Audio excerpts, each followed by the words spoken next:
this, it starts to say it's working, but I have to like hit the pause button or it starts, we have double audio. That's why it always looks like it's ready, but then I always say not yet. Yeah. So thanks everybody for standing by. Just one more moment, then it'll come up. Gretchen, just to facilitate the math, there's 6 of us on screen and David's in person, so that makes 7. Right, Kathy? Am I totally wrong? Okay. That's what I'm seeing. 1, 2, 3, 4, 5. You're right. Okay, good. Math was never my strong suit, I'll tell you that. And yet it is. So who am I missing on my paper? Okay, great. Kelsey, take it away. Awesome. Well, welcome everyone to the October 11th Human Rights Commission. We are hybrid today, yay. We will start off with welcome and introductions. So say your name, your pronouns if you would like, where your ward, position, and then popcorn to someone else. I will start. My name is Kelsey. I use she, her pronouns. I'm the vice chair of the commission and I live in Ward 4. And I'm going to popcorn to Lisa. Thanks, Kelsey. Hi, everyone. I'm Lisa Novak. My pronouns are she, her, hers, and I live in Ward 3. I'm a member of the commission. And I will pass to Kathy. Hi, everybody. Kathy Ostrand-Ponch. I'm a member of the commission. I live in South Salem. My pronouns are she, her, and I'll pass it to Laura. I'm Laura Fouts. I'm a member of the commission. I use she, her pronouns, and I am a resident of Ward 3. And I will pass it to Hamadi. Hamadi Jackson. I hope you guys can hear me. I'm Hamadi Jackson. I am the current chair of the commission, and I live in Ward 5. And I will pass it to Joaquin. Hi, good evening, everybody. My name is Joaquin, and I am a member of this commission, and I'm a resident of Ward 8. And for my good friend David, I will say I'm also a resident of Polk County, and happy for it. Linnell, why don't you go ahead and introduce yourself?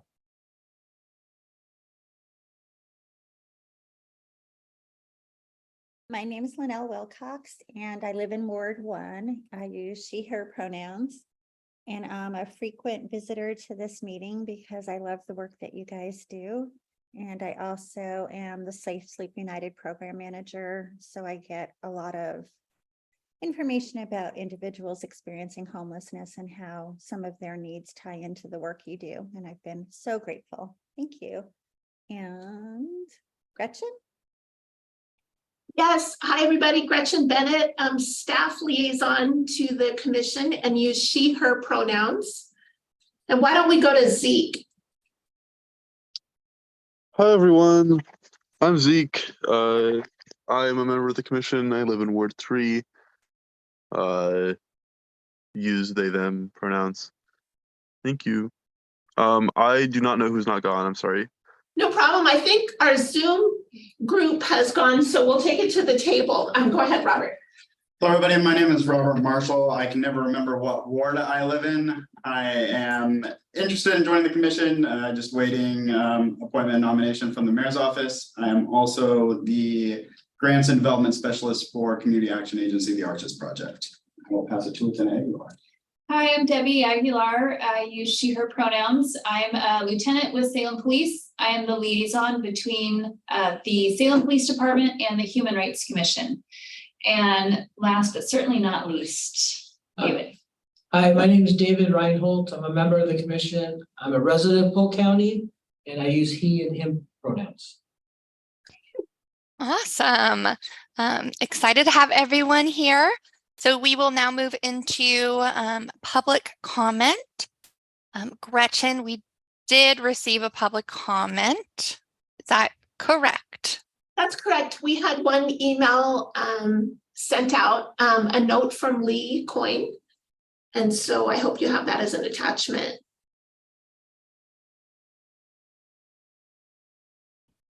Yes, let me pull that up. Okay, so for folks who don't have the public comment in front of them, it says, see. We both sense it is important to convey human rights to the youth in Salem.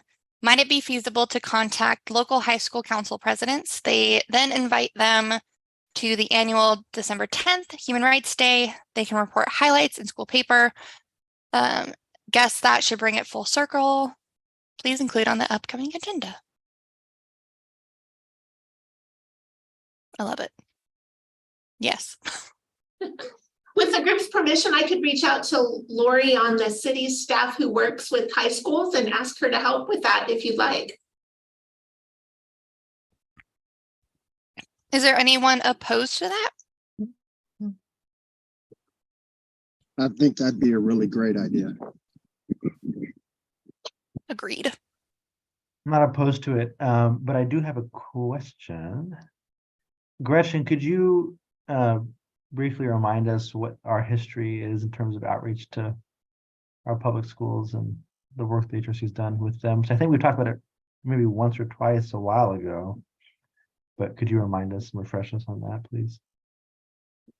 Thank you. And I guess I should clarify the context. The Human Rights Commission here and there has had times in the high schools. We've had high school members that have facilitated like information tables, for example, and occasionally have been invited to speak in classrooms that are interested with related content.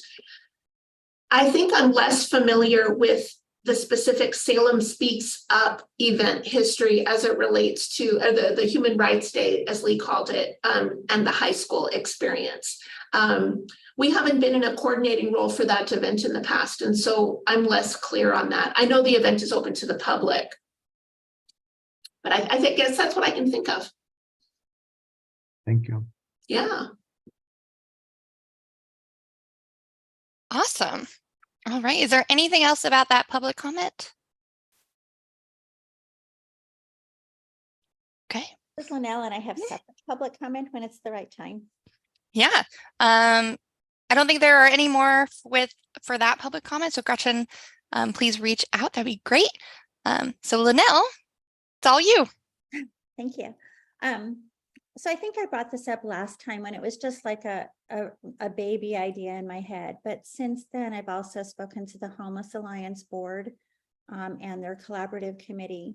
And I'm asking you guys whether you might also want to act. But the topic was just, we're seeing more people, especially with Measure 110 about drugs and decriminalization and the homeless crisis, the drug crisis, and I'm seeing more people posting topics about that and videos and pictures, and it's just becoming more strong for me to feel how disrespectful it is to post pictures that kind of convey people experiencing homelessness as trashy, garbage, criminals, drug addicts, passing out on the sidewalks.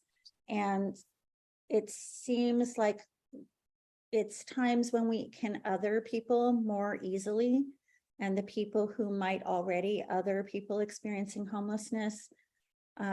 We've had more and more people making attacks on homeless individuals, including teenagers. And I feel like if there's a way for some agencies like the Homeless Alliance, possibly the Human Rights Commission, if you feel like taking it on, to maybe make some kind of value statement about the disrespectfulness and how we want to honor people's dignity. We don't want to create the cliche narratives that are so negative, and whatever people choose to say verbally, even if they dislike people experiencing homelessness, even if they believe some of the myths that are paintbrushes that are too broad to be accurate, when we add pictures and videos, I think it's really enforcing those negative cliches, those inaccurate cliches. And if there was some way to make a value statement that encourages people to say what you need to say, use your words, but please don't use the pictures and videos because it's too much of a broad paintbrush. It's too inaccurate. It really doesn't live up to our City of Salem's livability, welcomeness, inclusiveness, diversity values. And it puts real lives in danger when we do things that create more risk of othering people. You know, we've all heard people of the unsheltered individuals who might chase someone with a machete. What we don't hear is that in at least one of those situations, the person chased someone with a machete because there was a sheltered individual inside their tent taking pictures. And then the unsheltered person came home from work, saw someone in his tent taking pictures, grabbed the first thing that was next to him. So yeah, he chased someone with a machete. But we hear the stories that make it out as if the people are dangerous and criminals and trashy. And we don't talk too much about how often unsheltered individuals are harmed by people who have shelter, including teenagers. And none of us would want our lowest moments in life to be videoed, photographed, and made immortal online, even if our faces can't be made out. It's like, how is that living up to dignity and respect and inclusion that I hope our city wants to live up to? So I'm wondering if this group might want to make some kind of value statement. The Homeless Alliance is bringing it to their collaborative committee to bring back to their board to see if they might want to do something like that. And just the more I'm seeing these pictures and videos, the more I'm wishing that could it come from more than one direction, where we encourage people to use their words and not videos and pictures that convey so negatively that actually puts lives in danger by othering people and not honoring dignity and respect as part of our city values. So I'm wondering if you guys might want to take that on, as I also try to pursue that with the Homeless Alliance. Thank you, Linnell. What are folks, does anyone have any thoughts, comments, or questions?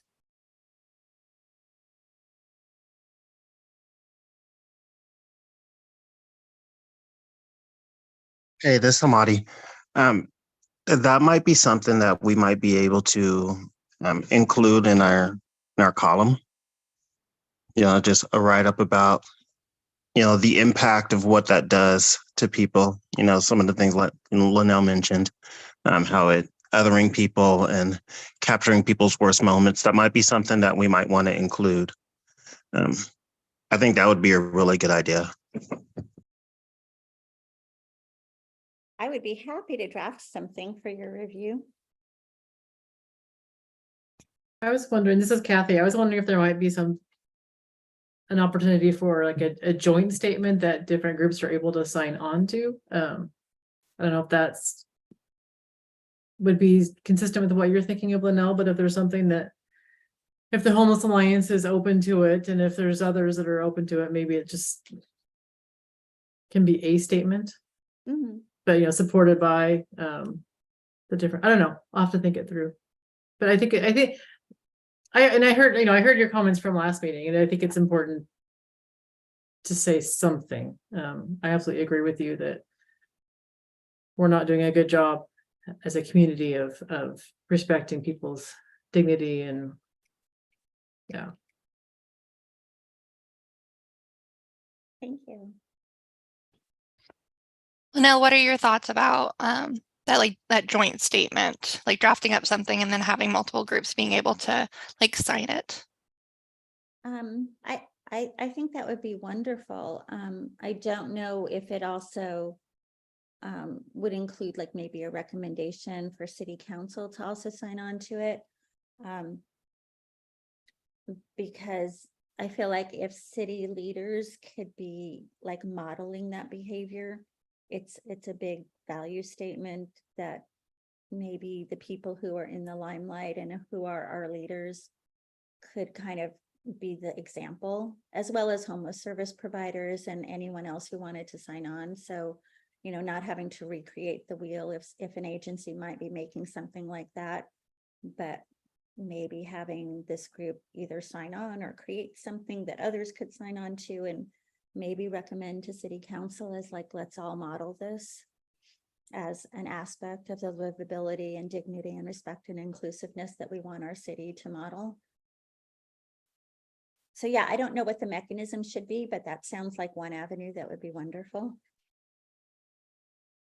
Yeah, I like the sound of that.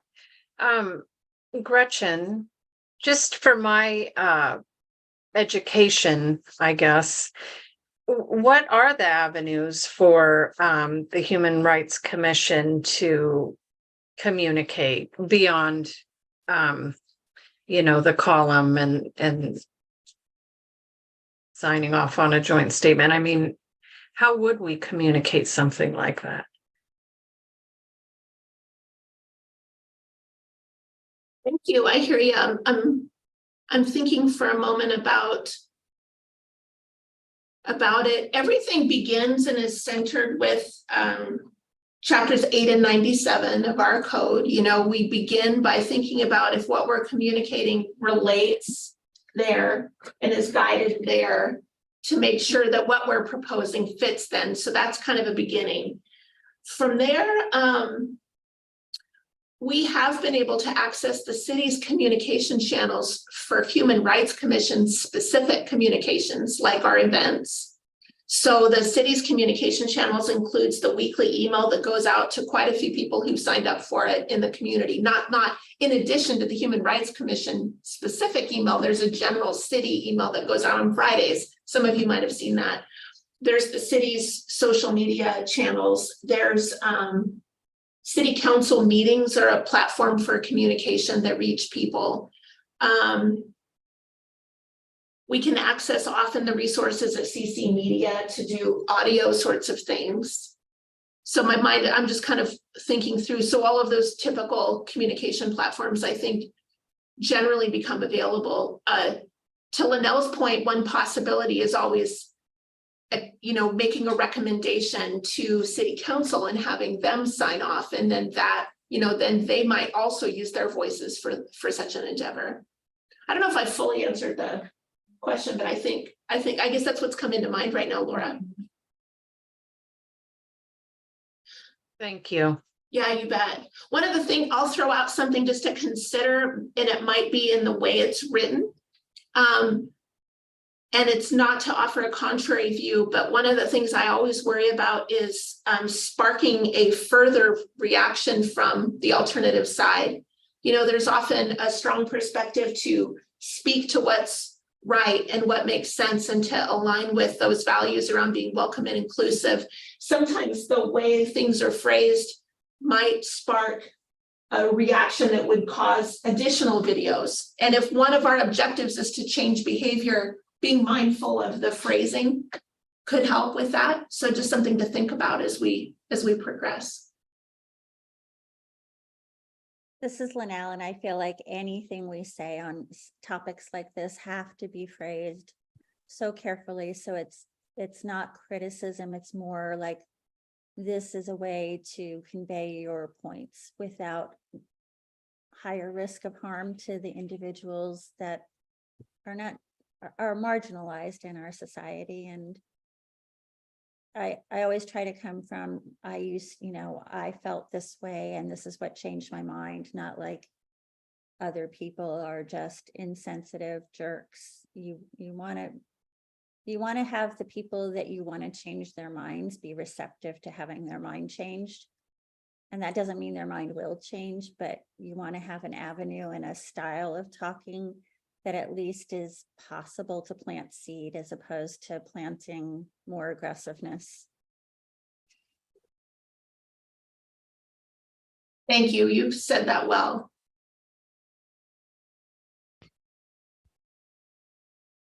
All right. I Joaquin? have a question for you, Linnell. I feel like there are two strands to pick up on here, or at least two, probably a lot more than that. But the first, which you've articulated here and then have done so in meetings before, which is kind of, it leads to me kind of the unambiguous rise in violence against our unsheltered neighbors. And I remember following the death of Russell Michaelis in June, I spoke to City Council, which is something I talked and I shared here at one of our meetings about that issue in particular. Of course, only within the 3 minutes allotted, so it wasn't much of a conversation, but it was something that sparked reactions from counselors afterwards. And I share that to say that I think, a column is a good idea, and I think a joint statement is another good idea, and I think we need to be more concentrated and intentional in our efforts on this issue in particular, because I think, between Salem and Portland, we're seeing a lot of these issues come to a head in ways that we haven't before. I mean, if I'm not mistaken, I think Mr. Michaelis's death was the first in that way for Salem. And so to me, that's a trend I'd like to see reversed immediately. And part of and this is something I mentioned in my comments to the council, part of our duty as a commission is one of public education and conciliation. And I think it's really our responsibility to fulfill that role and obligation here on this issue. So that's one strand rather of consideration, which I think merits a lot more conversation today and in meetings to come. And the second, which is what you began with, Linnell, which is Measure 110. And I would love to hear more from you about that, because obviously Measure 110 was passed with a majority, but has remained, and if not grown, more controversial among Oregonians. And there's a lot of rhetoric around that. And if you see that rhetoric is not just in the media and in the way that local media portrays it, it's obviously in our everyday conversations, and it's also being picked up by elected officials. I watched the Marion County Commissioners meeting the other day, and they were talking about it at length. They were kind of shooting the breeze about it. So it's negatively. And so that's interesting to me. And I think I would love to hear your thoughts, Linnell, on that, on Measure 110 and the rhetoric around that and its relationship to houselessness in particular, and if there's anything you think that we can do. I know obviously it's law, and that law will be and is being challenged, but I want to hear more about what your thoughts are about that relationship, because I think it would inform maybe how we navigate this moving forward. You're muted. It's hard because there's so many different people discussing homelessness in general, the homeless crisis, the addiction crisis, and Measure 110. Yeah. So it's all over Facebook. It's all over every place. I can't keep up. Regardless of what people think about Measure 110, to me, it's ambivalent. It's like the more we criminalize things, when someone is able to kind of climb out of, to try to move forward. If you're starting out with more crimes, more jail time, more charges, it's harder to get out. But, the other people feel like if we decriminalize it, it's causing more addiction. And I'm not qualified to say what is or isn't happening, but the conversations are happening. And there's more, it seems to me, more disparaging comments about those, drug addicts, and they're worthless, and, they're never going to change, and we're just enabling them. So there's more conversations, I think, because of Measure 110 being so prevalent right now and possibly being repealed. So I'm seeing just more of those conversations, more of the pictures of people just passed out among garbage, more videos, and just feeling like, regardless of what somebody thinks about homelessness, drugs, addiction, or Measure 110, we could say so much with words that doesn't have to add videos and pictures that make things more disparaging, more othering, and literally putting more people's lives at risk. The person who was beaten to death wasn't the first attack. I think 2 Octobers ago, there was a man sleeping outside of Hope, and he was beaten up to the point where they didn't know if he would live, and he did end up living. And I hear that he got housing and is doing okay, but that was luck, not because somebody, was kind to him. They were beating him to death too. So I'm just so concerned about how easily we can other people to the point that we just dehumanize individuals, and then it becomes easy to justify more and more harm. And it just seems like that's happening more in the videos in real life, and the disparaging videos and photos. It's like, we obviously have to be careful how we word things, but at the same time, if we have a city values of inclusiveness and dignity and respect for all our citizens, then maybe we do have to say, you know, we need to live up to this without pointing fingers at who isn't, but we need to live up to our own city's values, or else what good is having the values if you're not going to try to encourage alignment with them? Does that sort of answer the question? Yeah, I mean, it does, and I actually heartbreakingly remember that case. I think it was brought here to us, that other case that you mentioned. And yeah, I think that does answer, or at least clarify my question, because you opened with Measure 110, but it sounds like maybe you don't see it as integral to our advocacy work, that you'd like us to focus on that first issue primarily. Is that what I'm hearing you say? I'm trying to get a sense of what you'd like to see this Measure group do. 110 is making it more prevalent, I Right. think. But I think it was already a problem. Measure 110 is just, to me, I'm seeing more of those conversations that completely dehumanize people and, you know, immortalize them at their worst moments. And who would want that? Who thinks that's okay? You know, if it was me and I was struggling with addiction and was passed out on the sidewalk, even if you can't see my face or make out who I am, at some point, maybe I'm past that. And meanwhile, I've got this immortalized on the internet forevermore. And could we dissuade people from doing that? Use your words, even if they're negative words, but don't add the pictures that can get at people more deeply, because it's a picture and it can tug harder, more emotionally, but that can also create more dehumanizing and more harm. Thank you. Thank you.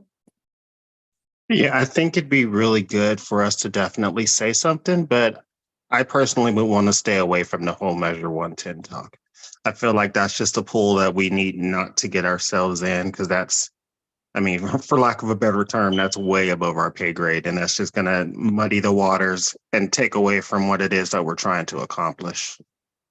I agree. I think 110 is like a catalyst for it to be more visible, but just what is happening when people share videos and photographs, that is the real issue.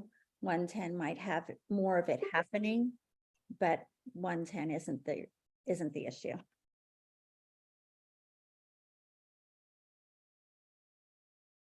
Thank you, Linnell. Hamadi, do you want to take over? Sure. Thank you for We're starting doing it. a time check in the room. We're noting time check too. Okay. Was there any other public comments or anything before we move on to the next section?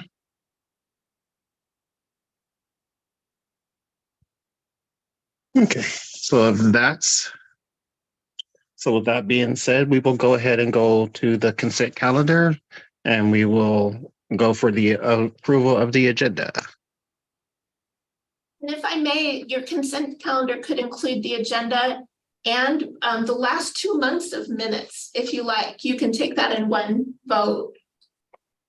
We didn't have quorum last month, so we have minutes from the last Correct. 2. Correct. So, thank you, Gretchen. Yeah. Yeah, for sure. So let's go ahead and do the agenda and also the approval of the minutes and the makeup minutes as well from last month. So, Chair Jackson, yes.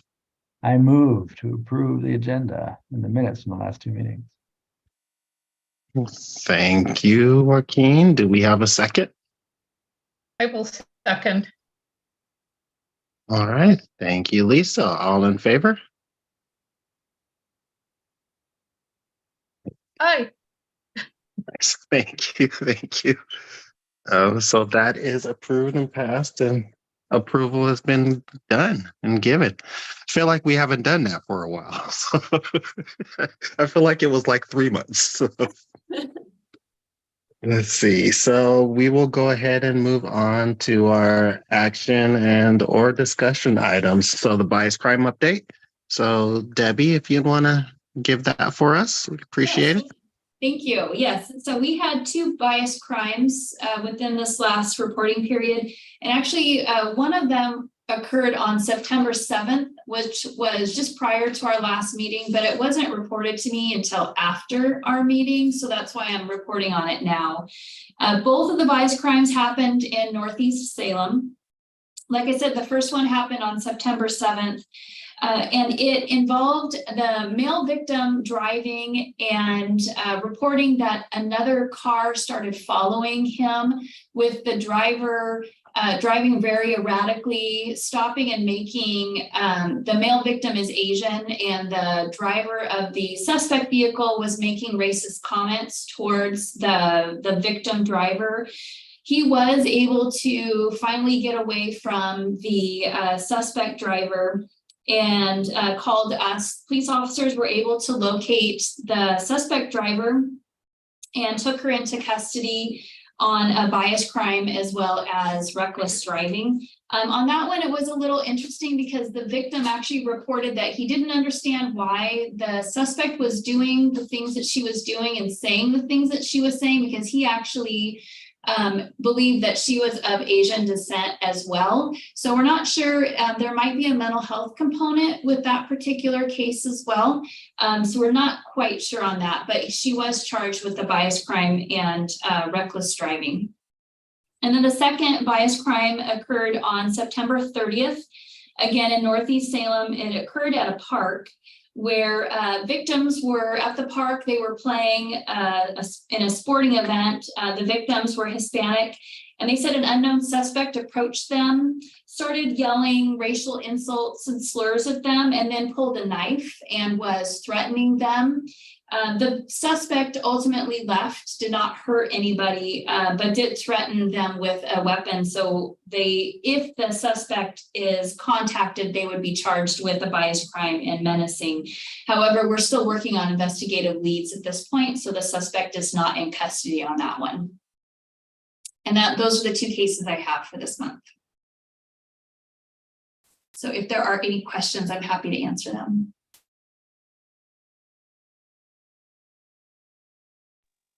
No, I would be interested in a follow-up on that at all. If there's anything that you'd be able to provide to us, that would be really great. On the Like to know how it menacing? ends up. On the second one with the suspect still at large and things. Perfect. Yes, thank you. The information, it was a rental vehicle, and so it's a little complex in trying to figure out who they are, but we're working on some leads. Very well, thank you for that, Debbie. Is there any questions or anything for Lieutenant Aguilar on those two? Yeah, this is my monthly opportunity, Lieutenant, to ask you what the status of the DOJ report from the state for Salem is. Thank you for reminding me. I asked her and told her I didn't want to pressure her too much. So because she's like, oh, it's going to take a little bit of time to get me that information. So I was like, oh yeah, that's okay. But I probably should follow back up with her on that to see if she's had time to create that. And this is the report from the state bias crime hotline, trying to find specific information related to Salem. So when you look on the bias crime hotline, the data portion, you'll see it's by county as opposed to cities.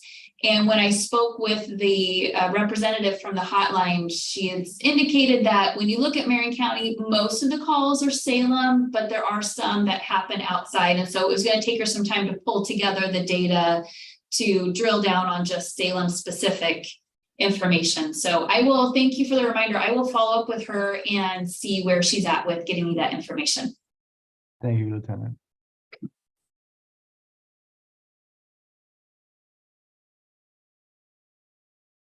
Okay, excuse me. Was there any other questions or comments? Okay, then we will go ahead and move forward to complaints and concerns of discrimination that might have come into the city office. So Gretchen, do you have anything for us on that? No, not in the report period. I don't have any. All right, thank you. Let's see. Now, all right, so next we will go ahead and move forward to our city council follow-up. So what are our plans going forward from there? Oh, if I may, I think there's a item for community events just before it. Number C. And I think the intent was C was to clarify if we want to have a discussion about it, which events, the commission would want to table at, but I would defer to the group on how to explore that topic. Hamadi, do you have the original agenda instead of the one that updated to include that item? I sent out a draft and then we added that secondly. That might be it. I don't think I have that one pulled up. Actually, I think I that's have. that's the only difference. So you're going to be just fine. Okay. So I yeah, have a no. question here too, actually, if you don't mind, Hamadi. Yeah, go for it. This isn't about any future events, but could we take 4 or 5 minutes, Gretchen, to talk about, and maybe just for anyone who didn't get the emails, understand the event at the Viva Salem, the stuff that happened there? I think Yes, maybe that this is a warrants a space for that. conversation. Yeah, this is a space for that conversation as you all would wish to have it. Yes. Yeah, definitely. That was something that I did plan to bring up as well. So go for it, Joaquin. Oh, no, I do have thoughts, but I think, I don't know if everyone, I honestly don't know who was on that email chain, and I just think it warrants a conversation. So I think, Gretchen, if you wouldn't mind reminding us about what happened and what it resulted in, so that we can Absolutely have a conversation happy to about it. provide that background, and then we can go from there. So the city organized an event that was called Viva Salem at the Riverfront Park, and the city received sponsorships from a number of entities. One of the entities was State Representative Kevin Mannix. The night before the event, I want to say like 10 p.m. the night before the event, I received a text that let me know that there were several community organizations that were calling for a community boycott of the event because of the sponsorship of Representative Mannix. I should have brought it in and I don't have it in front of me, but I believe the organizations include LUCE, Latinos Unidos Siempre, PCUN, and a couple of other organizations. So there was a community call to boycott the event, citing the work that Representative Mannix had done previously around mandatory minimum sentences in the criminal justice system, and the Oregon Justice Commission's work, I believe in 2021, which discussed mandatory minimum sentences having a disparate impact among communities of color, including Hispanic Latino communities. So they're very concerned and disappointed in the city for accepting that sponsorship. So when I learned of that, I sent the note to the 2 people who had signed up to table, Lisa and Kelsey, and then expanded the note to the leadership team, to include our chair and the chair of the task force. We weren't able to call a commission meeting because I am required by public meeting law to give a 24-hour notice for any of our meetings. So I wasn't in a position to call you all together to discuss that community input. So what I wanted to do is just let people know who were potentially participating. So I thought maybe folks could make individual decisions about their thoughts. That led to the suggestion to not set up the table. So we did not set up the Human Rights Commission table.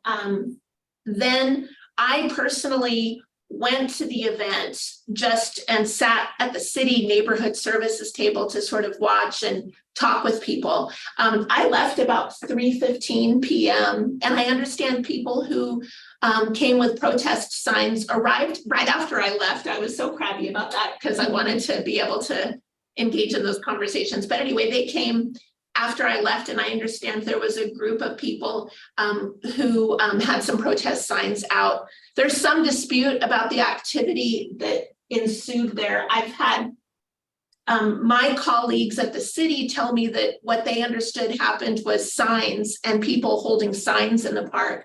I had a community member give me a call and say that they felt that the people who were holding the signs also interfered with the person at the Mannix table, because Mannix's table, they had a booth, because sponsors are able to have booths. And they asserted that the worker at the booth was trying to hand leaflets to community members, and that the people protesting were taking those out of her hand forcefully. But I wasn't able to substantiate that or find a colleague that was able to say, so I don't know that the city knew about that. So the event ended. So maybe is that good background? Should we stop there and then see what direction you might want to take? And I think several commissioners, as a result of that experience, had a couple of questions. And so that's the purpose of this item on the agenda, is to explore that.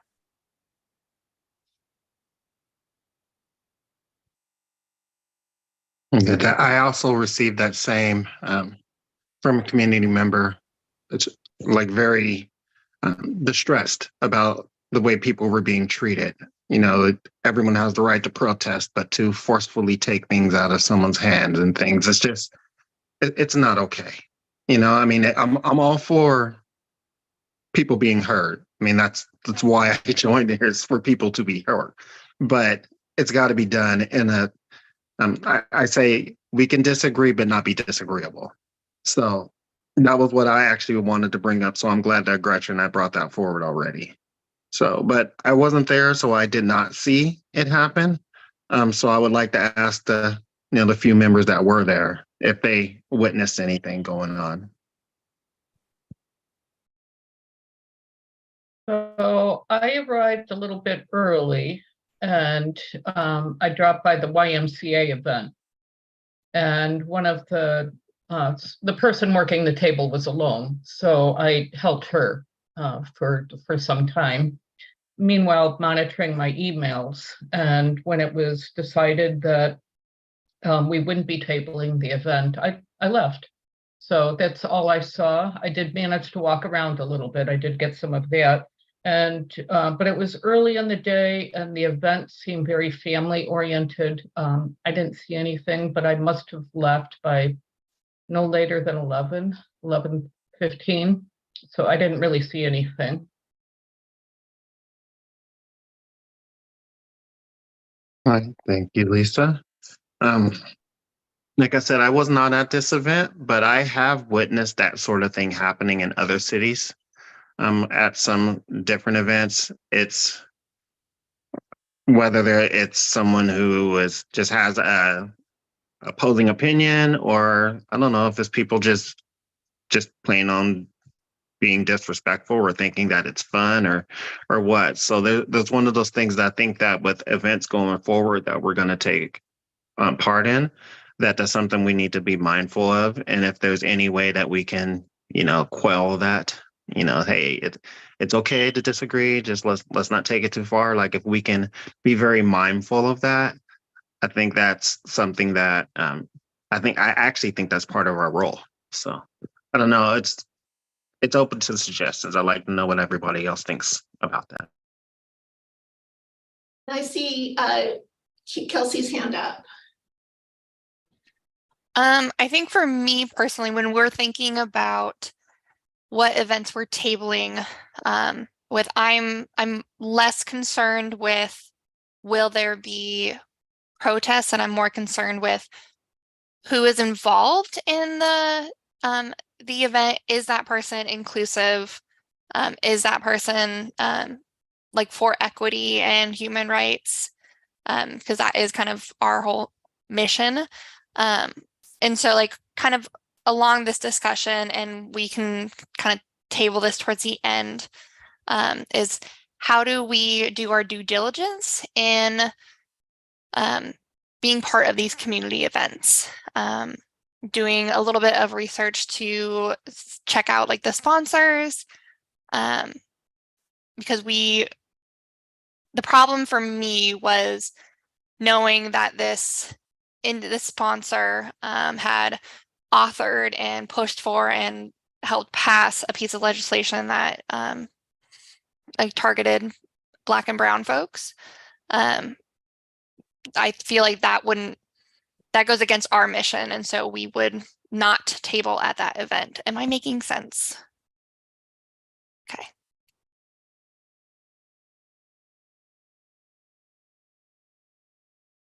So I So I have, that inspires a question for me again to Gretchen, and Gretchen, you may not have an answer to this question, but I didn't know who the sponsors were for the event and until just for the interest of transparency, I work at Capaces, which is in the Farm for Justice movement, and have colleagues who were there protesting, and I didn't know until the night before either. What was my question? Oh, do you know, Gretchen, why Representative Mannix was a sponsor? Obviously, he gave money, and I think it was like $500 or less, like, given just where he ranked on the donor chart. But he was the only individual sponsor of the event, and so I just wanted some clarity on the city's policy around accepting money, or the organizer's policy around accepting money and contributions, and what led to him even being involved in that event in that way.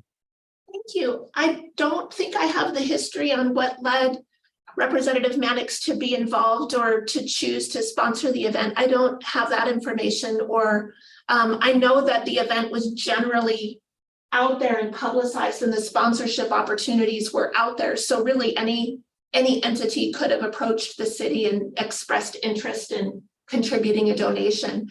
The city itself, so far that I've been able to locate, does not have anything that would create guideposts or things that would enable a decline of a sponsor.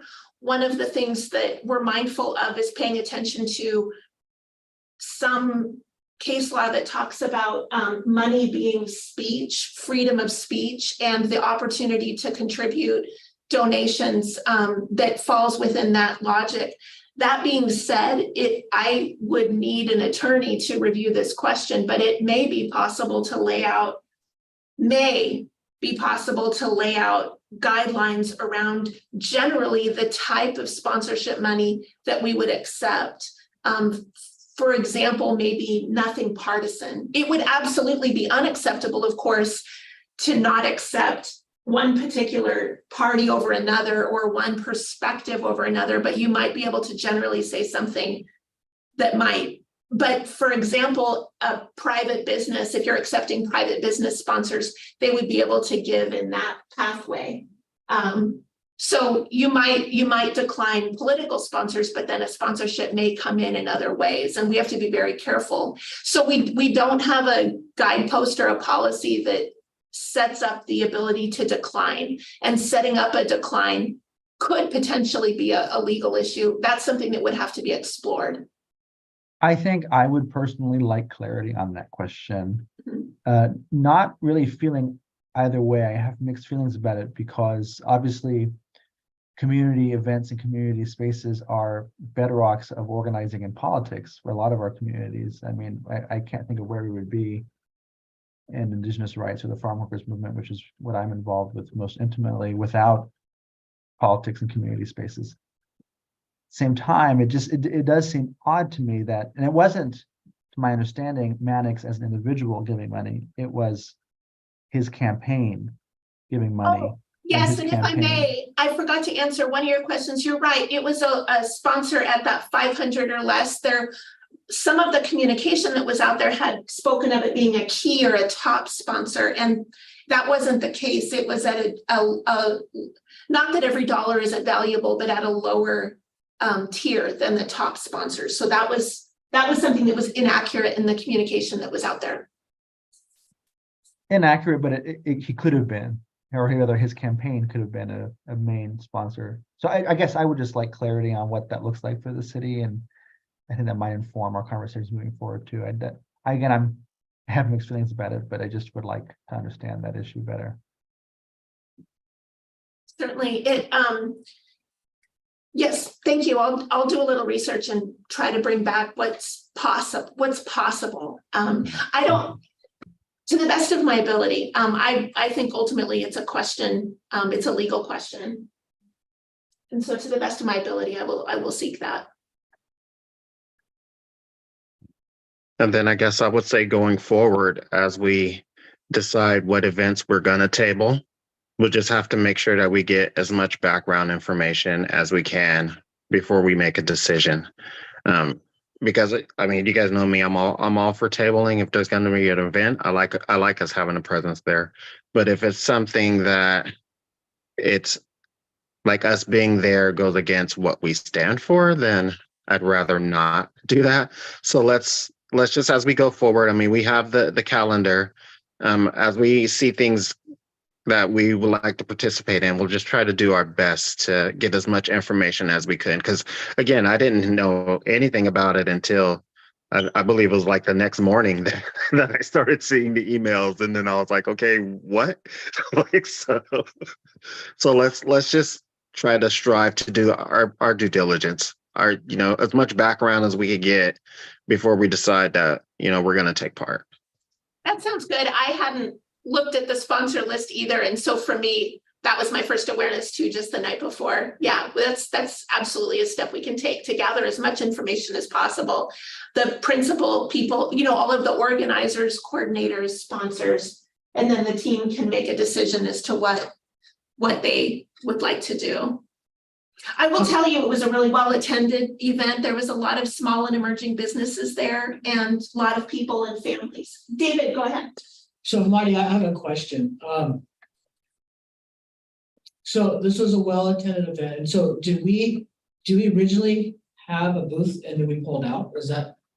It was comical that morning. The conversation was happening, but I was supposed to have the booth up in the morning. So I laid the stuff down on the grass, but didn't open anything. And then we decided, so then I pulled the stuff away. So it's not like we opened the Human Rights Commission banner and then closed it. It was laying folded up on the grass for a moment. So we didn't actually set it up. So I guess my question would be, why would we pull out of an event when there's only one sponsor, very small sponsor, was sponsoring the event? All we did is give that one sponsor the floor. There is no opposing opposition. No, I get where you're going with that. The reason why I said that we should not have the table was just literally because of the background information that I had gotten, the fact that it was the protest, and I didn't want to seem like we were picking a side almost. That's what it kind of felt like to me. But that being said, I didn't discourage anybody who wanted to attend. Like, if you personally want to attend and take part, like, by all means, I don't discourage people from doing that. And that's something that I believe I said that day. Like, we won't have a table, but if you guys want to go for it. So it was just more of a thing of, since there was such a groundswell in the community that were dead set against it, I just felt like that was something that we should take into consideration, and I acted accordingly. No, I understand. I was just asking because this is actually the first time I heard about any of this. So I was just curious. Oh yeah, no worries. It happened really quickly, and it happened. I think we were supposed to have the table up by like 10, and at like 9:55, we were still emailing back and forth. So okay, there was no there was no preparation. There was no nothing. It was a game time decision. Got it. Thank you. But I think, David, I mean, your comments touch the frustration at the core of this issue, which is, I think there are different ways of approaching it. I mean, on the one hand, you don't want to look like you're taking sides. I actually personally think taking sides is great. I would have liked to have been there and taken a side in favor of the protesters. I probably, if I were there, which I wasn't, I probably would have joined them. So kind of crossing the picket line kind of thing. But I think, to me, the big loss, and I expressed this in the email conversation back and forth, was, we're there, this issue, which was unknown to us until, maybe a few minutes the night before, has come up, and the big loss to me was the fact that it was a well-attended event, people from all backgrounds and all ages, and we weren't there to have conversations, forget about Mannix and the protesters, but about who we are and what we do and what we can do with, for that community and engage with them. That to me is the big loss. And so I don't know. I don't have any clear answers. I think there are strong arguments either way, whether we show up or don't show up, given who's sponsoring and at what level. But I just wanted to take the time to bring this up, to have a beginning of this conversation. I think, so I think there are arguments to on both sides to be there or not be there. And I think it might be a case by case thing, and I'm open to that. But I would like to have this conversation probably every time we go to table an event in the future. And that's what I'm hoping, what my goal is when I say that we should really, like with every event that we're going to attend, we really need to sit down and hammer it out. Like, is this something we want to attend? Why or why not? How do you feel? As a group, is this what we want? Yay or nay? And really go forward that way. So that way in the future, we can have this conversation, because that might have been something I didn't know any of it. And that would have been something that I would have liked to have known, So just going forward, we just have to make sure that we really are very deliberate in the actions that we take and the events that we attend as a group. But that being said, that's what I say as a commission, be very deliberate in what we do. But I encourage each of you guys individually, if you feel strongly about something and we sit on the sidelines, or we decide we're going to attend an event and you don't want to, like, do what you feel is best. Like, I encourage each and every one of you to do that. Like, don't let the commission, because we're doing something or not doing something, don't let that influence you. If you feel strongly about something, then I actually encourage you to go out and get involved. Does that make sense?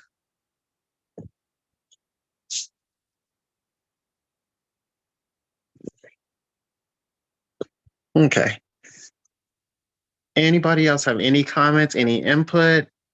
This is your time. Let us know what you think about the whole thing, start to finish. Any questions, anything, please.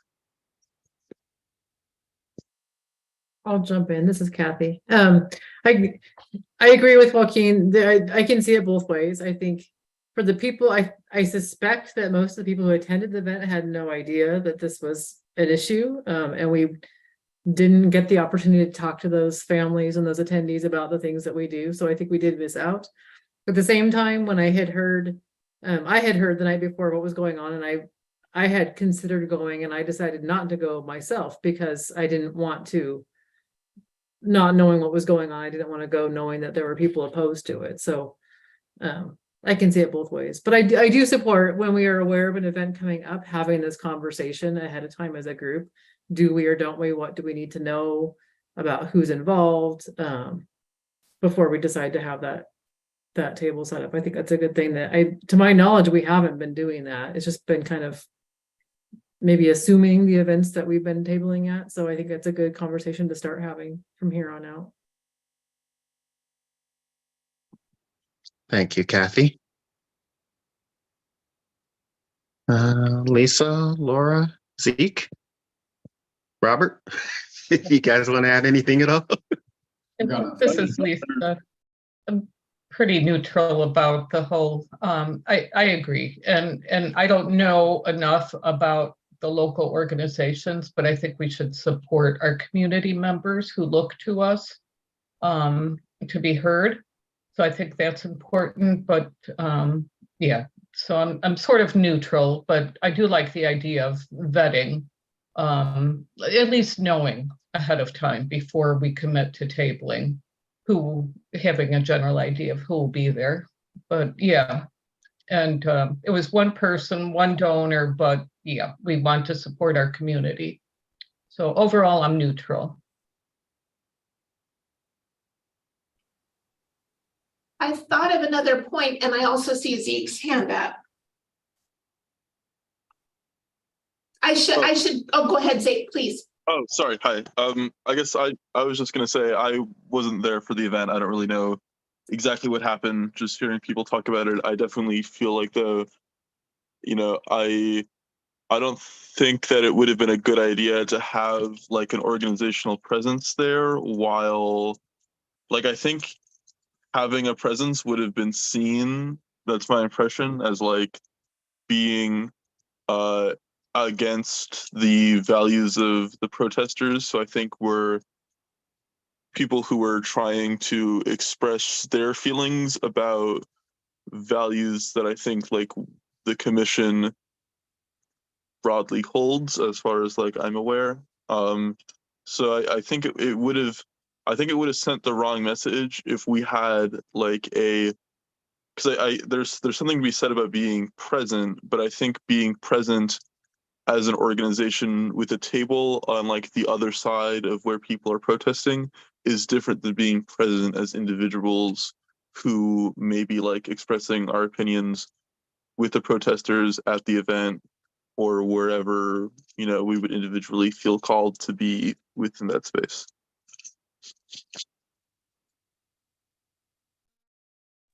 Thank you. And Hamadi, I forgot to add the other part of the person's phone call to me centered around when someone said the word community, it reminded me a lot of what they emphasized with me on the phone was that they felt that we have to be careful not to paint the Hispanic Latino community as of one mind or one voice. And they were speaking about, they hope the Human Rights Commission thinks of diversity of thought as well as diversity within race and ethnicity and national origin. And they spoke about the number of people in the Hispanic and Latino community who are supportive of Representative Mannix and didn't want the community painted in a broad brush. So I forgot, but should, in the spirit of completion, I should add that part of the person's phone call to me. No, that was something that was expressed to me as well. That's we face a very similar thing in the Black community where they think that we all vote as a monolith or that we all speak as a monolith, and so a lot of voices end up getting crushed and pushed aside. So that is something that we should be mindful as well. Robert, I think you were wanting to add something. No, I've got nothing further. Okay. All right. Was anybody else had any comments, questions, concerns? Gretchen? Oh, Did no, you have sorry, something? adjusting the glasses. Sorry about that. All right, then. Oh, no. Those of you on Zoom, we're being served a very Did large Courtney plate just of bring cupcake. food? Yes. I can't believe it. Oh, See what happens when you're on Zoom? You're not. Strong argument, Gretchen, strong argument. That's a lot of cupcakes. That's a lot of cupcakes. okay, so I'm going to go ahead and move us forward. So our next section that I have was the city council follow-up. So I took that as we made, we were really, really passionate about the sanctuary city. So I'm thinking that this is where we talk about what next steps we're going to take. Are we going to just basically which way are we going with that from here? Because it's not something that we wanted to just mention and leave by the wayside. So I will go ahead and open it up and ask what thoughts do you guys have? Ask for what we should be doing next and how we should be doing it. Is there like anything specific that we want to focus all our energy on, or are we all going to just do a fact finding and then come together? Like, which way would you guys like to go with this? I have a thought. This is Lisa. What if we invited the city councilors to our meetings? I think we did. I think we did ask if they wanted to attend, and I think one of them had mentioned that she did want to, but as of yet, we haven't had anybody reach out and say that they are going to be here, but we also haven't had anyone say they're not going to be here. So, Yeah. I mean, Just we wondering could if that definitely. The timing could have been part of it with the conversations happening right now towards the election and the number of meetings underway related to the budget. That could be, that's some feedback we received was after November possibly, although there's a lot of budget conversations happening too. But yeah, we can absolutely for example, we could reissue that invitation. Jackie spoke at Jackie, I was just thinking about your comments from last meeting. Hi, everybody. I'm Jackie Leung, I'm a commissioner, and just wanted to highlight, sometimes you have to ask multiple times, and then because it's almost near the end of the year, there are budgetary things coming up as well. But there should be at least, even starting with just a specific counselor. So, for example, it might be Councillor Nordyke or Councillor Stapleton as the initial ask. So instead of doing a blanket request, do it more specifically if the city councilors within your ward, that also adds the impact there too.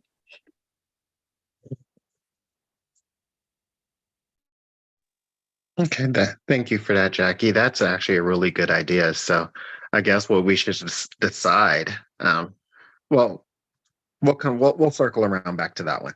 So I guess the other question I had asked earlier is, so what direction are we wanting to go? Because when we asked whoever it is that we decide that we're going to approach, let's kind of have something that we are already like working towards. You know what I mean? This is our ideas, and I'm glad you're here, and this is what we're working on. What's your take on it? So I have a few ideas. Go for it. Go for it. I would like to hear from 3 people as we kind of progress in these conversations with respect to this issue. The first would be someone from the city attorney's office, just to understand what the law is as it stands, what are the city's obligations, responsibilities, how, and from law, and maybe by extension, someone from law enforcement, maybe even the lieutenant, to really get a sense of what our practices are. Because there is maybe even meaty policies at the state level and city non-cooperation policies with federal agents in terms of deportation and stuff like that when folks are taken into custody. So I'd like to understand better the numbers, the practices that the city already has on this issue. That's number one. The second is, and these 3 I see us doing concurrently if we're really interested in diving into this topic. The second group folks I'd like to talk with are people in the movement who have worked on this issue. Unfortunately, CAUSA is no longer an organization and a resource that we can turn to. That would be the natural group to talk to, but there are other folks at Capaces, folks at PECUN, folks at a number of organizations in the area that I think we would like to engage with as we kind of think through these issues, because if for no other reason than because these folks are the people who have been doing this kind of labor and work for a long time and would have a lot of political and personal history and knowledge and understanding of this issue that I think would inform anything that we did as a commission.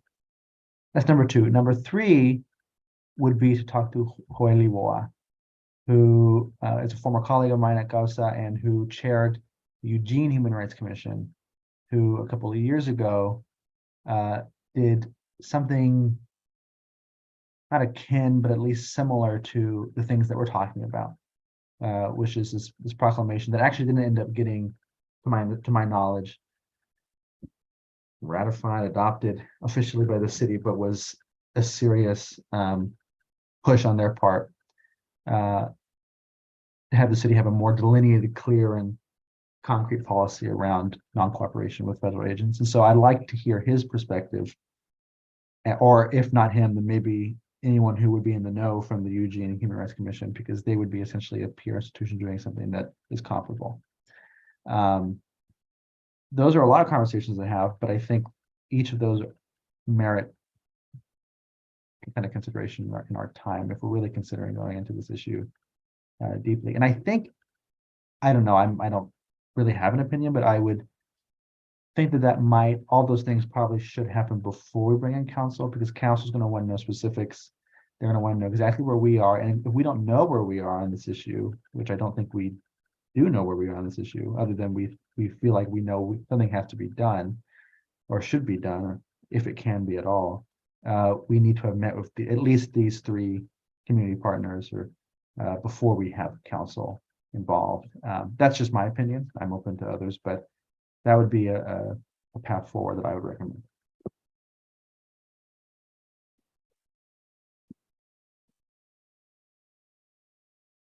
Hamadi, you're on mute. Nice, thank you. No, that's exactly what I mean. Before we approach somebody, we need to have something to show. So if you want to, Joaquin, if you want to email me the names of those places, and if you have any contacts at all, or if not, I can try to find them. I work at Capaces. Oh, well, there you go. I You know a guy. I know a guy who knows a guy at least. With your permission, or we can all do it, or Hamadi, whomever, leadership, whatever. I mean, I don't really. I mean, I care, but it doesn't matter to me really who does what. But if we can, in this month, in coming weeks, months, set up these conversations. Again, this is not a conversation or a process rather that will unfold rapidly. I don't think. I mean, I think if the Chapter 97 process is any indication, and I wasn't there for most of it. I was kind of there once it was kind of being finalized and being rolled out. It took over a year to have that happen. So I'm not, and this is in some ways even more contentious or politically charged, and maybe that's not fair, but it's my impression that's what this is. So I think in terms of timetables, it's not going to happen in a matter of a month or two, but to have those conversations. And I think once we make that original outreach, these partners are in turn going to have a lot of processing to do, and they may not be able to have answers for us or have a conversation with us for some time. I'm thinking now particularly of the legal side of things may not be a conversation they can have even in the next few months. So, but yeah, I mean, we can, if folks are okay with that way forward, having those conversations about who to reach out to and when and how, Hamadi would be something I'd be open to having with leadership. But I think they're definitely open to have those conversations and get it started, because it's going to be a while before. I mean, we can reach out to a city councilor, but with everything that they have on their plate right now, it's probably going to be a while before we get anybody. So now would be the time to try to have whatever conversations we can. So yeah, and at this rate, I mean, any conversation we have with council will be way after the new year. So hopefully, a lot of the budgetary issues are at least somewhat behind us. Alternative way to connect with council would be to invite them to what you've already developed and is coming up, if you want to keep that momentum going with the conversation.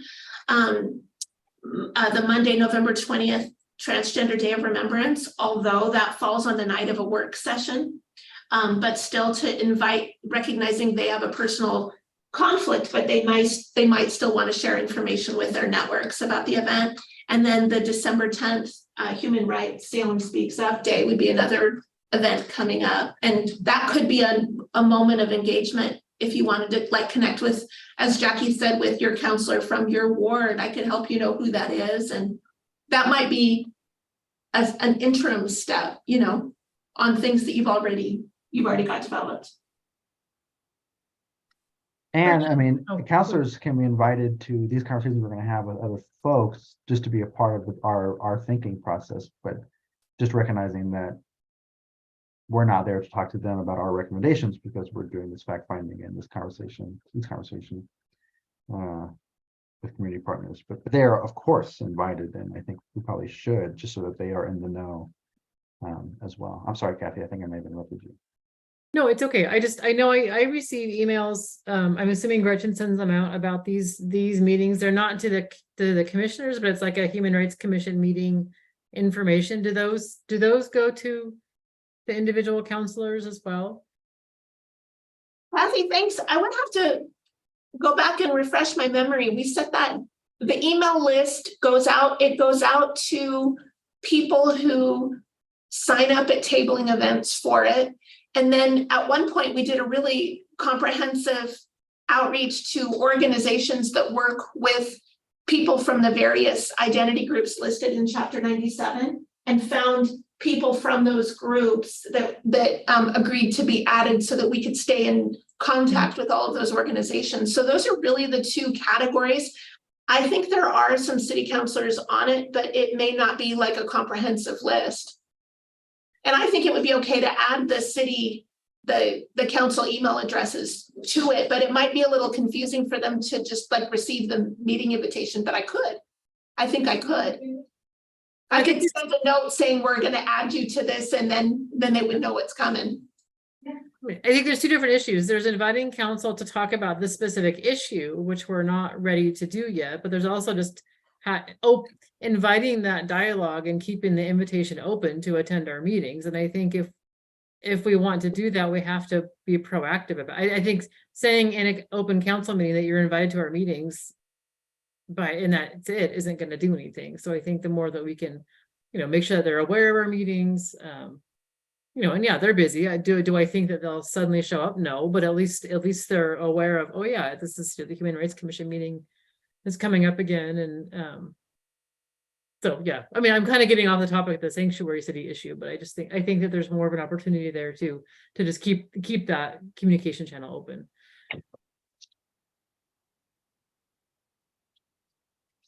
You bet. I'd be happy. I'll go through and look at the list of signups and add who might not be there, just so that they can get the content. There's also the material that's written that we send out too. There's the meeting notice, and then there's also the content that the Community Engagement Task Force helps guide. Yeah. Yeah.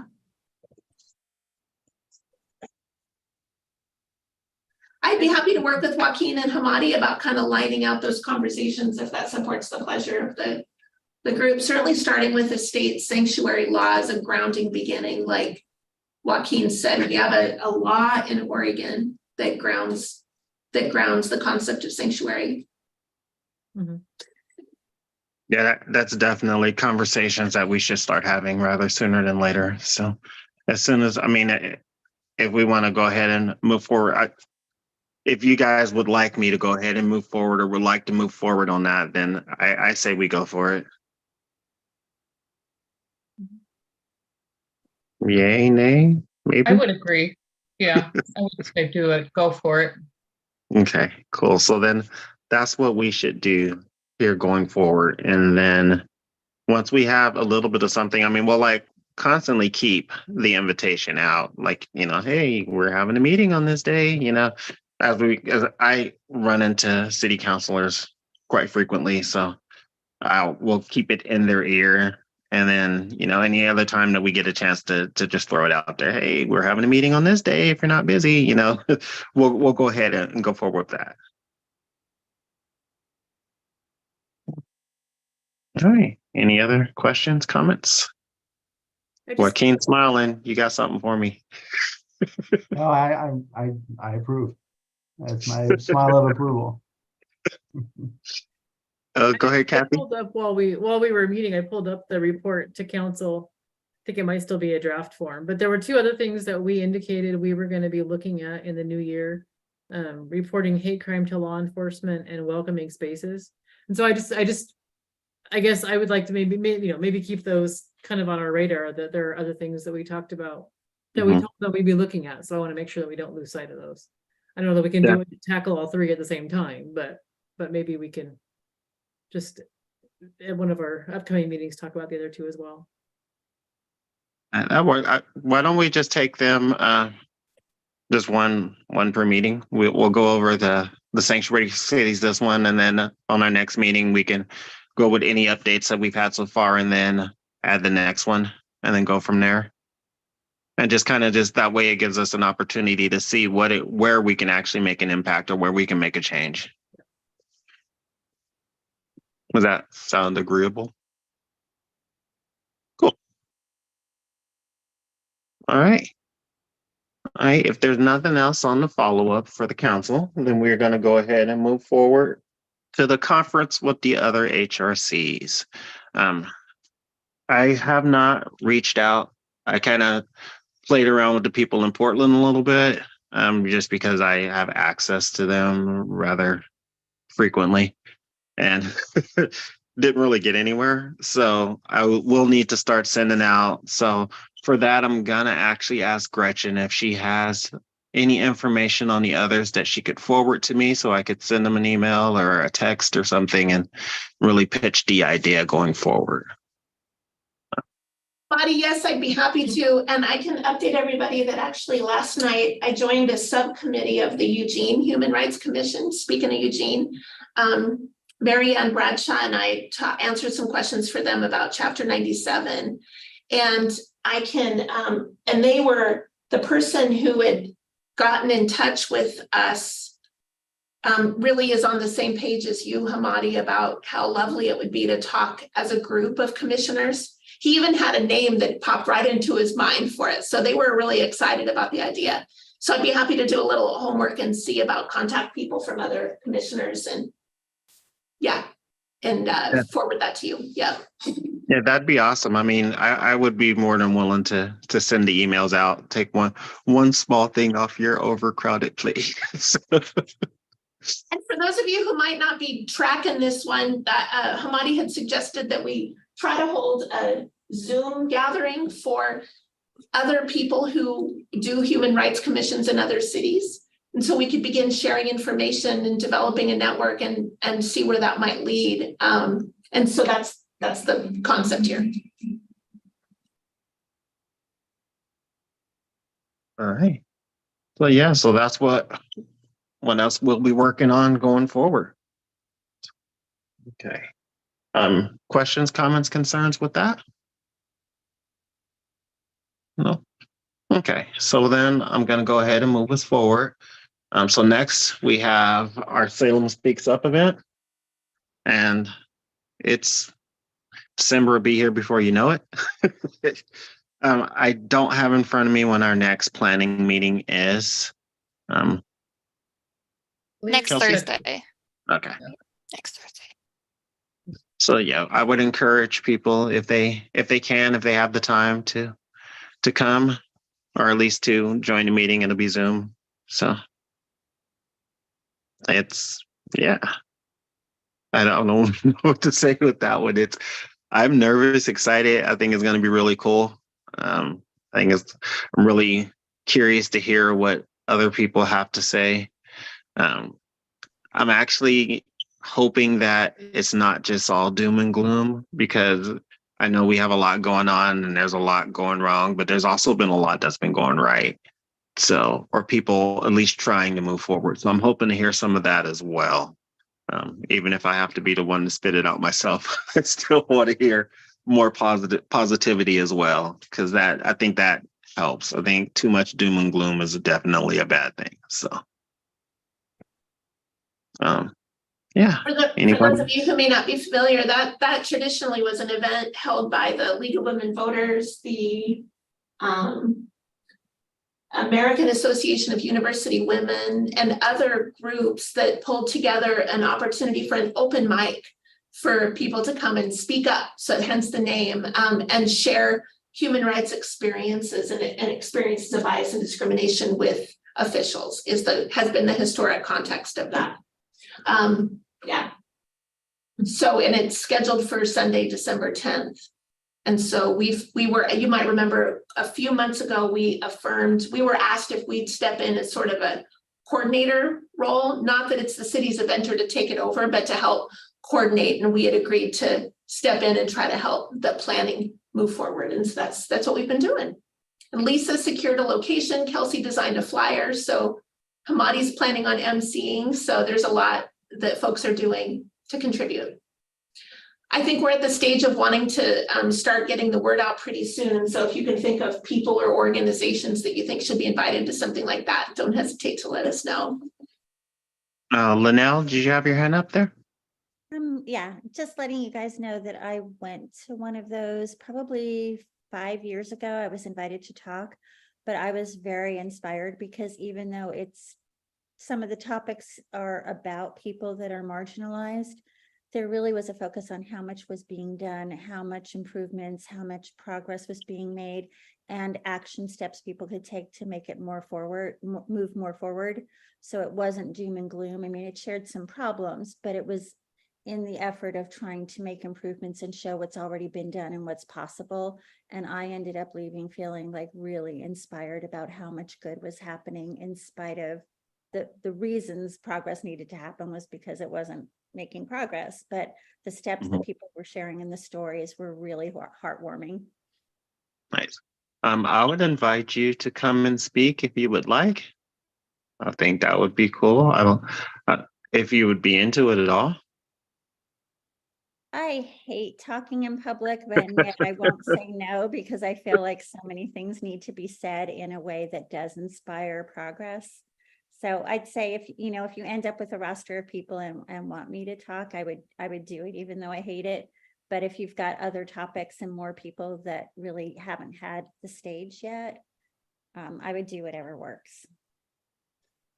Thank you. Okay. All right. Anybody else had any other ideas? Any thoughts on it? I think it's going to be a really good event. Like I really do. I think it's going to be something. I know something that I'm glad that we're reviving and hoping to continue. So I'm just looking forward to it. I'm kind of excited. Not so excited about being an MC because yeah, but we'll get it going. We'll see what happens. We'll make it do what it do. So okay, so I'm gonna go ahead and move us forward. So this is our task force updates. So community engagement task force. That would be Joaquin. Yeah. Let's see. What happened this month? The professor came and talked to us at our last meeting. I think we had a productive conversation about the language and translation question. We went through, some of you were there, and in addition to the committee or task force members, which was wonderful to see. Thank you for those that came, and shame on you for those who didn't. No. And we went through each of the questions and we kind of talked about what we wanted to keep, what maybe we thought we could stand omitting or deleting from the survey in the interest of what we found useful and keeping it short on the shorter side so it's more digestible and accessible to folks, especially those taking it in person and paper on hard copy. In the spirit of getting a version that once a vendor is secured, which one isn't yet, can be translated with some degree of understanding that will resemble the survey that will go out next cycle. Not intended to close off conversations about changing the survey next cycle, but just preparing for it proactively so that other languages can be made available.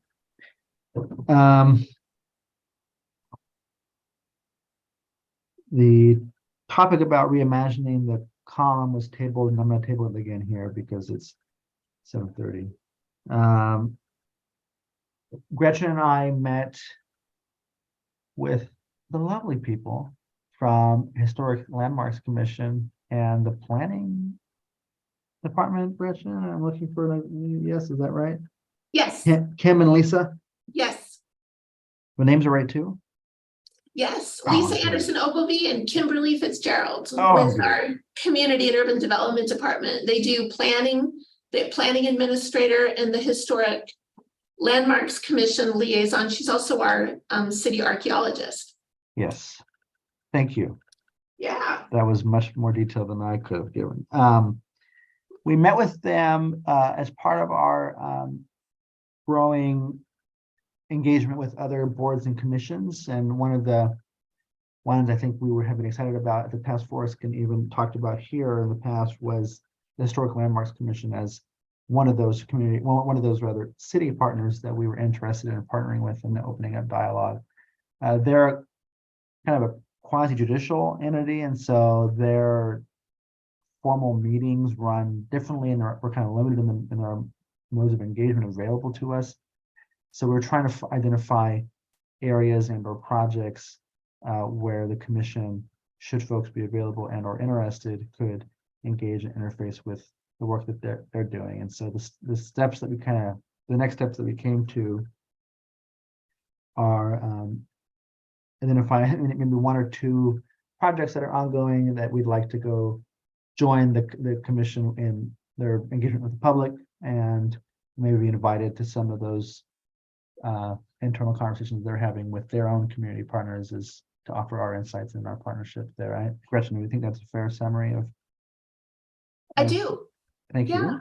Yeah. And just bringing that to the attention of this larger group, it'll be a subject of maybe longer, more detailed discussion at our task force meeting later this month. But all that to say is that we are acting on our liaison program and our interest in engaging eventually not just other boards and commissions, but neighborhood associations and other community partners, but starting here and trying to identify ways that the Community Commission can be more involved in advancing justice and equity principles in the work the city does on an every day.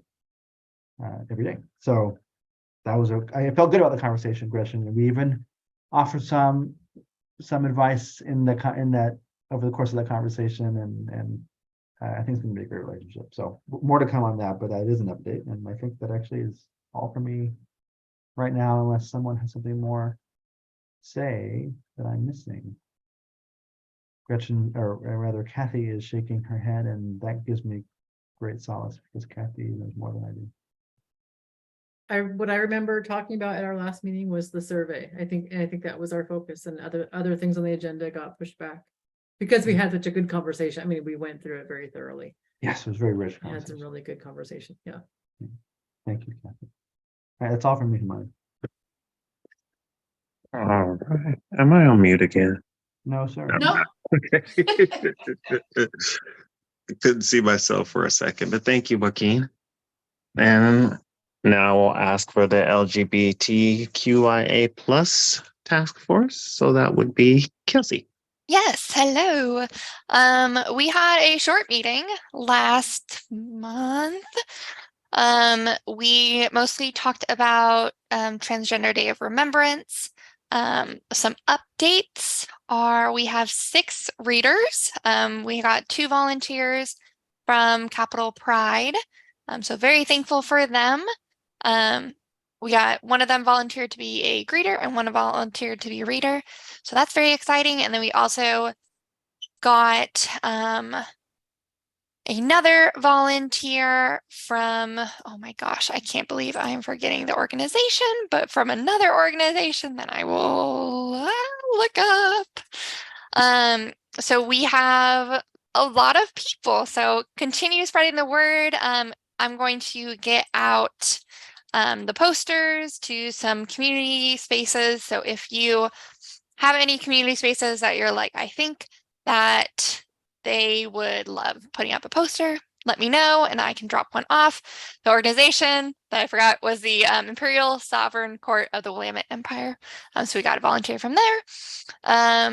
And let's see, Robert has volunteered so graciously to be our tech support. So that is very exciting. I feel like that is about it. Yes, questions, comments.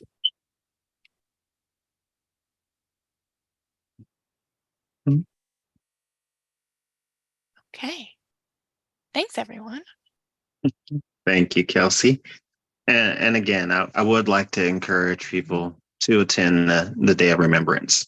Like I really like I said it, I've mentioned it a few times. I was there last year. It was a very moving, very powerful day. And it'd be nice to see your people support. So, all right. So that thank you, Kelsey, and thank you, Joaquin, for those updates. So now we have our equity ask and staff updates. So Gretchen? Yes, few things. One, a housekeeping item of the meetings. I want to thank Joaquin for his flexibility. It looks like we can move to November 1st, but we're going to lose Joaquin, I think maybe. But it looked like generally the time worked for everybody else. And I understand I have a permission from Joaquin. Let me pause there and double check that would be okay. Yeah, November 1st is a fasting holiday for me, so I can't attend, but I'm okay with everyone meeting without me. Thank you, I appreciate that. And then October is weird too. The LGBTQIA+ intersectional is going to meet October 18th instead of 25th. So just a reminder there. And then the community engagement task force would meet October 24th instead of October 25th. So thank you for all of that. But I think November and December, other than those changes, then resume normal. I don't have any other changes that I'm aware of coming up on the calendar. The city is doing a next budget conversation with a work session on October 25th. That's hence the movement that we had for our subcommittees.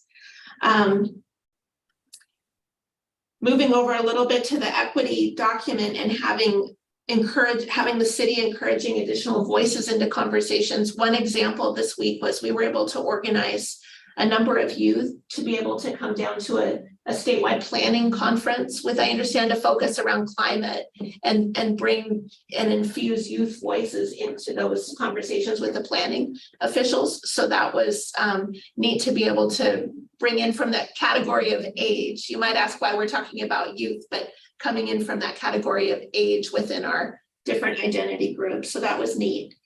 I wanted to thank Kelsey. The city has a diversity, equity, and inclusion newsletter, and someone who edits that asked if the commission would be interested in authoring an article about the Transgender Day of Remembrance, and Kelsey did that. So that will be submitted as part of that. And it's also something that we can share in the email group that goes out. And then lastly, I just wanted, two things. I wanted to make mention of the training that we a long time ago had affirmed that we wanted to do here. I just wanted to apologize for the long delay. I've just struggled with being able to bring that together, but it's not forgotten. Just looking for access to trainers and folks who could walk us through some of the topics that we had affirmed before. So wanted to just acknowledge that long delay. And then the last thing I wanted to just note is this is our first time doing hybrid in a very long time. And so if anyone is experiencing challenges with the format, don't hesitate to reach out to me if you've got suggestions for how we can improve and ensure the flow of the conversation works well in a hybrid environment. So that's my list. Okay, thank you. I'm sorry, I have a question of the staff update. Yeah. We've emailed about this, you and I, Gretchen, but I'd like to bring it just to ask. I was reviewing we had for some reason I had asked for the roster to email or call somebody on this commission. I don't even know who it was. And I noticed that a number of us had our terms ending prematurely in December, myself included. And I did not want to get booted out, or I think maybe 4 or 5 of us had that same predicament where we had been appointed to fill someone else's incompleted term and hadn't started our first or second terms. We had a partial term and the term and the term and the term and the term. And then I emailed you, Gretchen, again, we called, I don't remember. Can you tell us where we are on that and what's happening, just so that I know I can sleep at night knowing that I'm not going to be kicked off? Go ahead and rest easy. You're not going to get kicked off. I promise you that. Good. We had a couple of glitches. The system automated some sort of email that went out to people that I don't think the coordinator had meant to go out that says, hey, your term is ending and you have to reapply. So first glitch number 1 is that if you got that and you're a current member and you're interested in being considered for another term, all you have to do is let me know. We don't need you to go through the work of filling out another application. So FYI on that. Secondly, there was something weird with the transition of staff. I'm forgetting exactly, but some people's terms were ending sooner than what we had desired. The broader goal is to stagger the terms so that not everybody leaves all at the same time. So they're 3-year terms, and the terms have basically 1/3 of you concluding at a time so that there's always more experienced people and newer people. And when you come into a term that had already been occupied, but someone leaves early, you end up in a partial term for a while. So we hope we have you organized to where basically 1/3. A person can get put into a second term, but then after that, there's a rest period that the bylaws call for to rest and have a year break. But a person could serve 6 years on the commission before taking a year break. So that's the gist of it. I'd be happy if individuals have concerns about where they are, or if they think it's funny. We had some staff transitions and a glitch with the software. So a couple things did go haywire, but no one's kicking you off. And we appreciate all of you, and we'll definitely, I imagine, hopefully reaffirm some appointments. Thank you. I just wanted to make sure everyone knew, or if they didn't, that this was particularly possibly an issue and to reach out to you if they wanted to continue the service, if it applied to them. Thank you. Good catch. Okay, thank you for that, Gretchen. Oh, I guess I should ask if anybody else had any questions or anything. Well, now I'll say thank you, Gretchen. Next, we have our community calendar, which Commissioner Schreier is not here, and I'm not sure if she had submitted something over. I don't remember seeing anything in our attachments. No, not this month. I did have a question though about calendaring that I wanted to ask you here. I got a call from a community member asking if anything is being contemplated for Kwanzaa.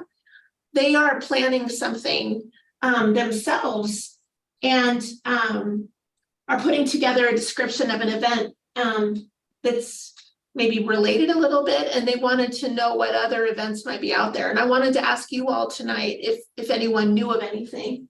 And as I get her information, I'll be sending out to you all as well.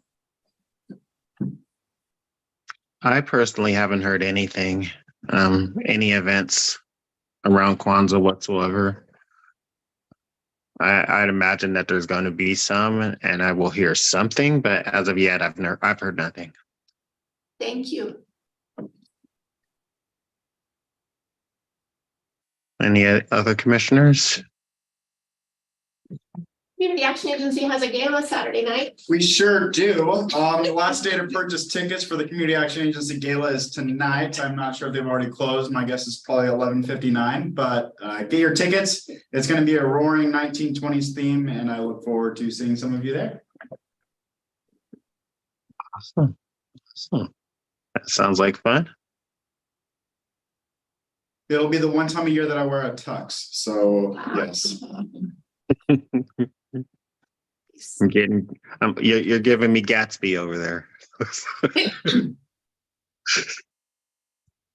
Let's see. All right. Well, thank you for that. And like I said, we don't have anything else further right now. So now I'll go ahead and move to our member remark announcements. Anything like that we have at this point? Anybody have anything they want to say or? And also, I'm going to go ahead and open it up, not just members, like our guests, if you'd like to speak at this point, please feel free. Yeah, so Community Action Agency typically operates the Salem Warming Network, which are warming centers that open when temperatures drop below 32 degrees within the city of Salem. However, due to funding cuts at the state level, our budget for Community Action Agency's budget for that has seen an 85% shortfall, meaning that the Community Action Agency is going to have to drastically reduce the capacity of people served through the warming networks. Approximately 75 plus shelter beds will end up being cut if we're not able to increase the volunteers to help out with those warming centers. Community Action Agency is doing a volunteer information session on Tuesday, October 17th to talk about the opportunities that Community Action Agency has for volunteers and more specifically in terms of the warming shelters. So on behalf of Community Action Agency, I encourage you all to share the information about it. I know the city of Salem shared the information in their shelter update about it. You can also find more information on Community Action Agency's Arches Facebook page, which is facebook.com/Salem Arches. But if Community Action Agency is going to keep those 75 plus shelter beds up and running when temperatures drop below 32 degrees, they really are going to need the volunteer support for that. For example, Community Action Agency provided over 2,000 shelter bed nights last year across 35 emergency shelter activations. So it is a huge need. On the point in time count, which occurred January 24th of 2023, 100% of Salem's emergency shelter beds were occupied by individuals experiencing homelessness. So those beds are utilized by folks, and having to cut that just means that more people are going to be on the streets on those cold nights. So, Robert, do people have to register for that information session on Tuesday, or we just show up? They do not, just show up. It's gonna be at the YMCA in the Capitol Room, so we've got plenty of spaces available, so please just drop in and hope to see you there. Thank you. I'll send out the flyers to everybody. Awesome, thank This you. is a group I should have done that with, if I didn't already. All right, thank you for that information, Robert. So if you guys do have space, do have time to come down to the volunteer training and also give up your time, that would be much appreciated. I actually worked in a warming shelter, I believe, last winter when it was super cold out. So I do know those beds do get used and they are greatly appreciated. So. All right. Is there anyone else who wanted to speak, who wanted to say anything before we close out? I believe we have 12 minutes before we lose our interpreter and things. So, no. All right. Well, then I thank you guys for coming and for showing up and for all your words and for being here and being part of this commission. Thank you to our guests. Hopefully soon to be a commissioner, Robert and Linnell. Thank you very much for all your info. I'm actually glad that you guys are here. And thank you for all the commissioners. I'm going to go ahead and end this out. Leadership team, please hang